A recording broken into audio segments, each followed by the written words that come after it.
Bismillahirrahmanirrahim. Wa an Abi Malik al-Harith bin Asim al-Ash'ari radhiyallahu an qala qala Rasulullah sallallahu alaihi wasallam at-tuhuru syatrul iman walhamdulillahi tamla'ul mizan wa subhanallahi walhamdulillah tamla'ani أو تملأ ما بين السماوات والأرض والصلاة نور والصدقة برهان والصبر ضياء والقرآن حجة لك أو عليك كل الناس يغدو فبيع نفسه فمعتقها أو موبقها رواه مسلم. Maksudnya dari Abi Malik Al-Harith bin Asim Al-Ash'ari radhiyallahu anhu, katanya telah bersabda oleh Rasulullah sallallahu alaihi wasallam, kebersihan itu separuh daripada iman. Alhamdulillah memenuhi timangan, yakni timangan amal yang saleh. Subhanallah dan alhamdulillah, kedua-duanya ataupun ianya memenuhi di antara langit dan bumi, di antara segala langit dan bumi. Sembahyang itu cahaya, sedekah itu petunjuk, sabar itu cahaya, dan Quran itu sama ada menjadi hujah kepadamu ataupun yang menimpamu. Tiap-tiap orang manusia setiap harinya dia menjual dirinya sendiri, sama ada dia membebaskan dirinya, yakni daripada neraka, daripada kejahatan, ataupun dia membinasakan dirinya sendiri. Hadis riwayat Muslim. Hadis ini petunjuk daripada Rasulullah sallallahu alaihi wasallam. Hadis yang pendek memberi makna yang sangat besar kepada orang-orang Islam. Yang pertama, kebersihan separuh daripada iman. Kebersihan itu sama ada hadas kecil ataupun hadas besar. Mengambil wuduk, mandi wajib daripada bersetubuh haid dan nifas, termasuk juga membersihkan diri daripada segala najis, separuh daripada iman. Sebabnya banyak amalan-amalan Islam tidak sah melainkan dengan bersih. Bersih pada hadas kecil dan besar. Kalau tak bersih pada hadas kecil dan besar, ibadat kita tidak sah. Mesti beribadat. Menunjukkan besarnya makna kebersihan di dalam agama Islam. Bersih diri kita, bersih hati kita, bersih tubuh badan kita, bersih pakaian kita, bersih tempat kita. Dan Nabi SAW sangat menyuruh umat dia bersih. Cumanya malangnya pada hari ini orang Islam jadi selekeh. Rata-rata kalau pergi ke negeri orang Islam, jalannya kotor, kedudukannya kotor, keliling rumahnya kotor. Itu bukan sifat yang diajar oleh agama Islam. Asalnya orang Islam ni sangat bersih. Kalau berpegang dengan agama dia, pakaian dia bersih, hati dia bersih, tubuh dia bersih, halaman dia bersih. Bersih menjadi sebahagian daripada iman. Hadas kecil, hadas besar. Bersih zahir dan bersih batin. Termasuklah bersih keliling dia, kedudukan dia. Itu sifat yang ada di dalam agama Islam. Hari ini pergi ke negeri Arab. Pergi ke negeri Arab, penuh dengan kotor. Pergi ke Pakistan, masuk Malaysia, Indonesia ni, mengotor, tak bersih. Ini sifat yang tidak diajar oleh Islam. menunjukkan bahawa kita sudah jauh daripada ajaran Islam yang diajar oleh Nabi SAW. Kononnya nak tunjuk tambuh hak keduniaan sangat. Itu bukan tambuh tunjuk hak keduniaan, bodoh. Tamu ikut Islam. Islam ajar supaya kita bersih. Sehingga disebut kebersihan itu menjadi sebahagian daripada iman. Cuma kita duduk nampak wuduk dengan mandi wajib je, hak lain tak. Padahal hak lain walaupun tidak wajib termasuk dalam perkara sunat. Ini termasuk dalam kehebatan agama Islam. Bahkan dalam hadis Jibril yang kita baca tadi, malaikat Jibril datang menghadap Nabi SAW dengan merupakan diri dengan seorang manusia, seorang lelaki yang sangat putih pakaiannya, pakai pakaian putih, yang hitam rambutnya, berkilat rambut dia, sikat tersusun rapi, berkilat rambut dia tak reseng, pakaian dia bersih, tidak ada pada dirinya tanda-tanda berjalan jauh, tak ada debu sedikit. Bukan dia datang begitu saja, dia datang nak bertanya berkenaan agama Islam, dia datang nak tunjuk sifat-sifat Islam. Di antaranya bersih. Bersih menjadi sebahagian daripada iman. Bersih membersihkan iman kita, membersihkan tubuh badan kita, menjauhkan diri daripada penyakit. Bersih ni, barulah orang Islam ni sehat, segar, gagah, bukannya tak rok, berpenyakit.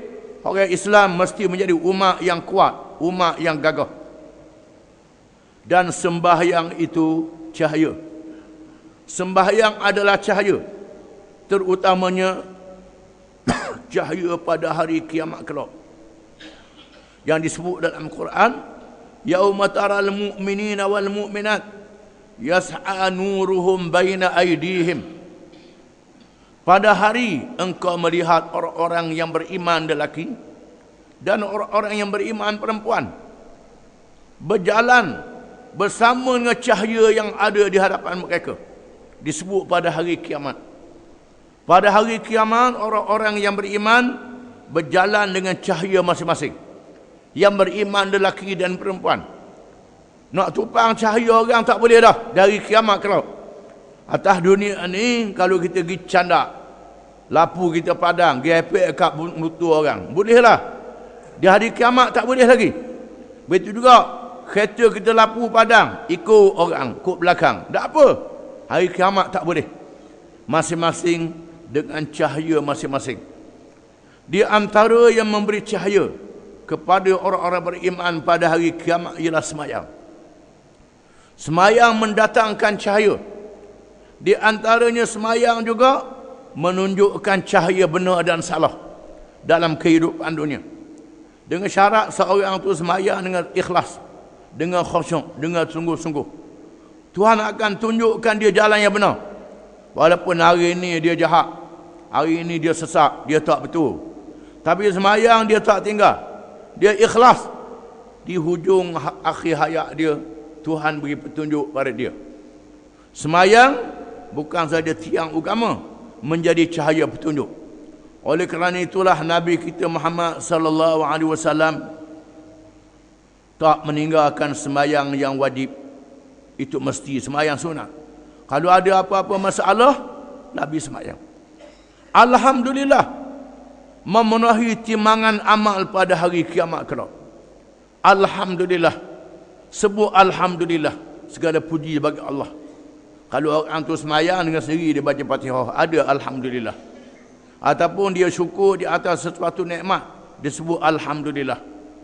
Perkataan Alhamdulillah ini memenuhi timbangan amal pada hari kiamat kelak. Disebut dalam satu hadis, seorang hamba menyebut Alhamdu. Ya Rabbi lakal hamdu.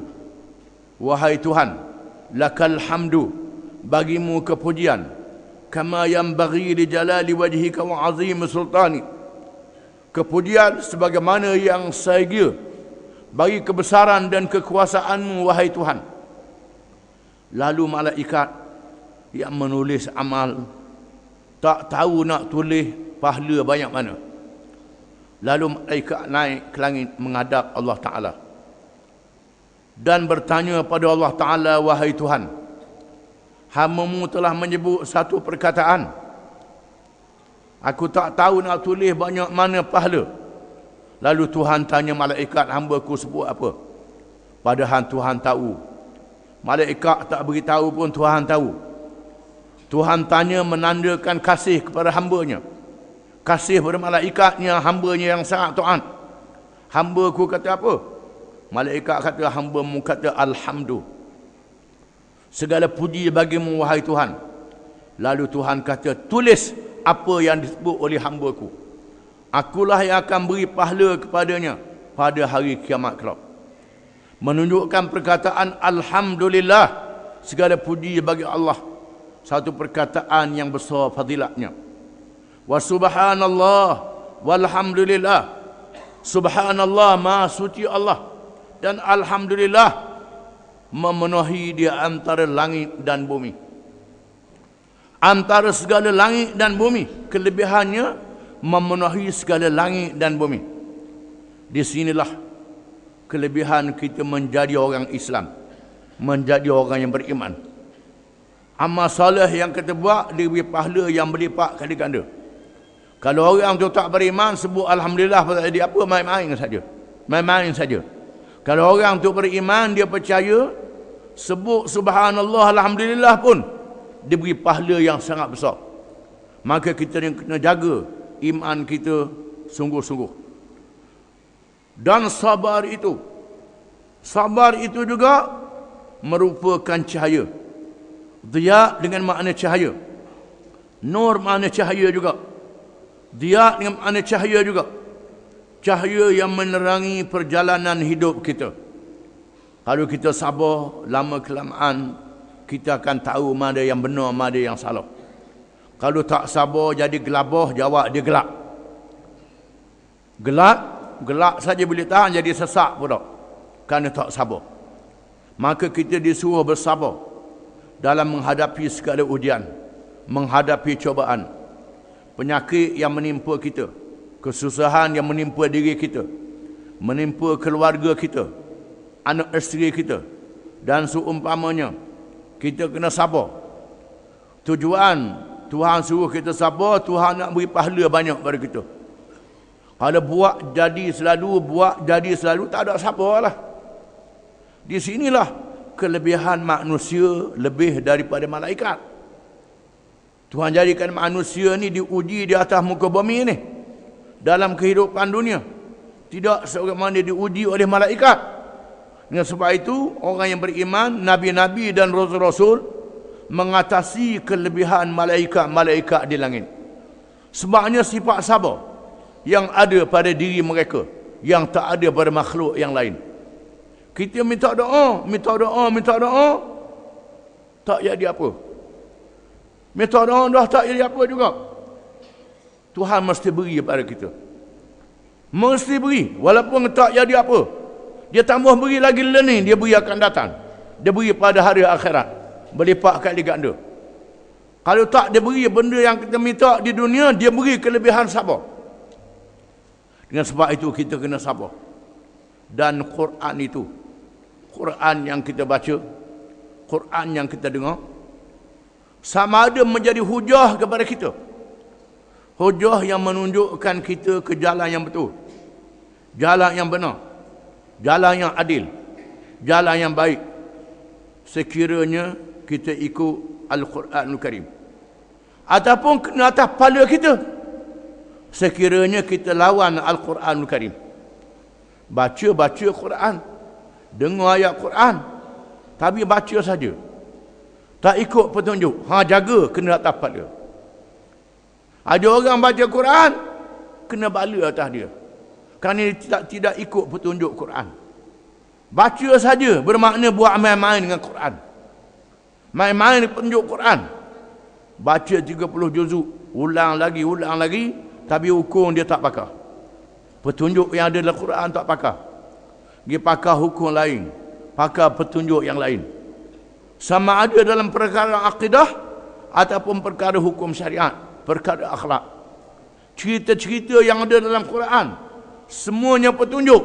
Kalau kita ikut Quran, maka jadi hujah pada kita pada hari kiamat kelak.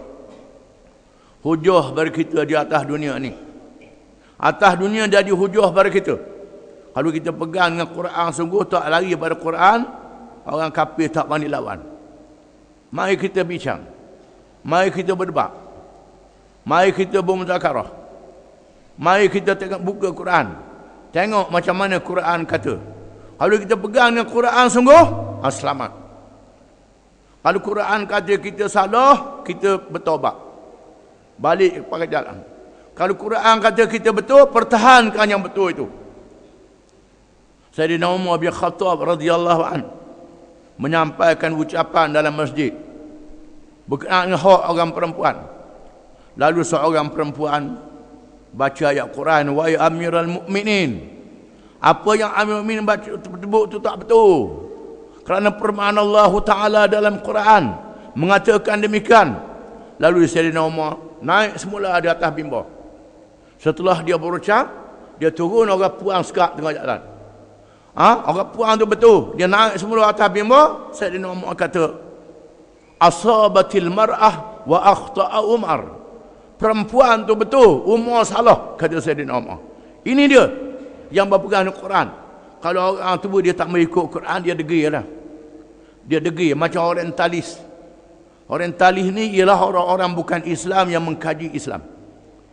Dia dapat profesor, bukan main berapa profesor gelarang tak tahulah. Kajinya Quran, kaji dari segi bahasa dia saja. Hukum dia tak pakar. Lawan Quran, tak beriman. Ni kena laknat, kena kutuk. Atas dunia kena kutuk, dia akhirat lagi teruk.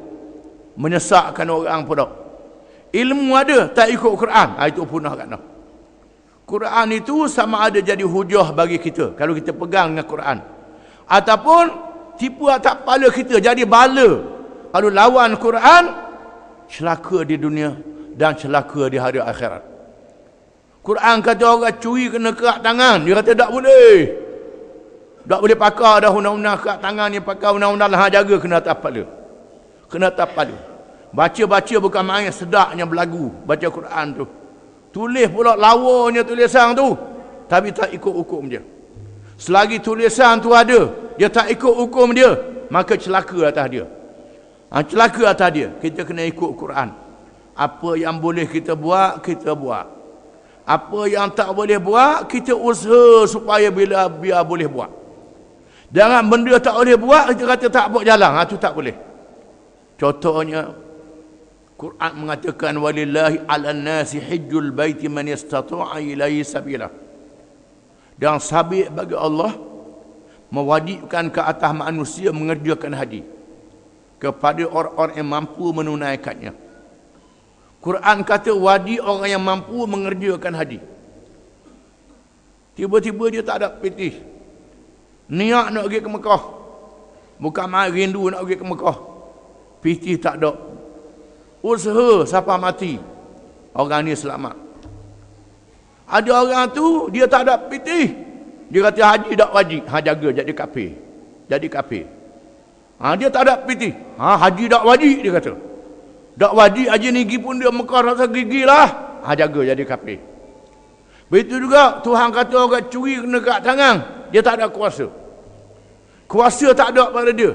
Tidak ada kuasa suatu pemerintahan yang berdaulat. Dia percaya ini hukum Allah yang adil, yang baik, yang boleh menyelesaikan masalah. Dia beriman kepadanya, dia dapat pahala. Orang tu kata, tak boleh pakar dah kat tangan sama ni. Tak di kafir. Quran sama ada hujah kepada seseorang ataupun kena atas kepala seseorang. Quran mengatakan riba tu haram. Dia percaya riba tu haram, tetap haram. Riba ni merosakkan ekonomi dunia, merosakkan ekonomi manusia. Dengan sebab itu Allah Ta'ala mengharamkan riba. Tiba-tiba dia kata tak boleh nak haram zaman ni riba ni, kita kena pakar juga. Kalau nak ikut riba jadi tak maju kita. Jawab dia jaga, kena atas kepala. Kena atas kepala. Hari ni orang-orang kafir pun mengaku riba ni mendatangkan mudarat kepada kehidupan ekonomi dunia. Orang kafir pun mengaku. Tiba-tiba kita orang Islam ngaku Islam, baca Quran, Sedap pula tu baca Quran tu, tetapi tolak hukum yang ada dalam Quran. Jawab dia, hujjatun alaika. Hujah di atas palamu, atas dunia dan akhirat. Jaga. Baca-baca Quran, jaga. Jangan baca saja, kena ingat molek. Quran adalah petunjuk. Dzalikal kitabul la raiba fihi hudal lil muttaqin. Kitab ini, kitab Quran yang aku baca seluruhnya, daripada surah Al-Fatihah sehingga surah Qul a'udzu birabbin nas, 30 juzuk, hudal lil muttaqin, petunjuk kepada orang-orang yang bertakwa. Kerana Quran ni ialah kalam Allah. Kalam Allah tu apa dia? Cakap Allah Ta'ala. Quran ni cakap Allah Ta'ala. Quran juga ilmu Allah. Ilmu Allah Ta'ala yang tidak terhingga. Quran adalah hukum Allah yang adil. Hukum Allah yang adil. Allah Ta'ala kata hukum bunuh, hukum bunuh. Allah Ta'ala kata hukum kerak, hukum kerak. Allah Ta'ala kata apa? Ini hukum yang adil, yang tidak ada bandingan dan tidak ada tandingan. Hujah bagi seseorang, hujah kena atas kepala seseorang. Maka tiap-tiap orang itu sejak awal pagi, yaghdu ni bangun tidur. Dia bangun tidur sejak awal pagi, terpulang kepada dia. Faba'un nafsahu, dia jual diri dia. Dia jual diri dia dengan amalan-amalan yang dia buat. Sama ada mu'tiqha, dia merdekakan diri dia daripada api neraka. Setelah dia merdekakan diri dia daripada segala kejahatan. Merdeka daripada hawa nafsu. Merdeka daripada tipu daya syaitan. Maka merdekalah dia daripada api neraka pada hari kiamat kelak.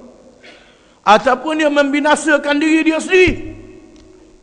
Dia merosakkan diri dia sendiri. Terpulang pada dia lah. Wa qulil haqqu min rabbikum. Faman syaa'a falyu'min wa man syaa'a falyakfur. Tuhan kata. Dan katalah al-haqqu min rabbikum. Yang benar daripada Tuhanmu. Yang benar daripada Tuhan. Barang siapa dia percaya, barang siapa nak dia tak percaya. Pulang padamu lah. Tuhan kata. Siapa nak dia beriman, siapa nak dia tak beriman. Siapa nak dia percaya, siapa nak dia tak mau percaya. Terpulang pada dia. Tetapi ingat, yang beriman, yang mengerjakan amal yang soleh, selamat. Yang tak beriman, yang tak percaya, pergi lawan petunjuk Allah yang ada dalam Quran, celaka di dunia dan celaka di hari akhirat. Kerana Allah Ta'ala yang menjadikan manusia, Allah Ta'ala mengetahui segala-galanya. Allah Ta'ala tahu segala-galanya. Maka percayalah. Hadis ini menyatakan sabar. Sabar adalah cahaya yang menerangi kehidupan kita. Kalau kita sabar banyak, menghadapi segala ujian, menghadapi segala kepayahan, terutamanya dalam perkara yang benar, perkara yang baik itu banyak ujian. Kita kena sabar sekejap. Maka Allah Ta'ala akan selamatkan kita.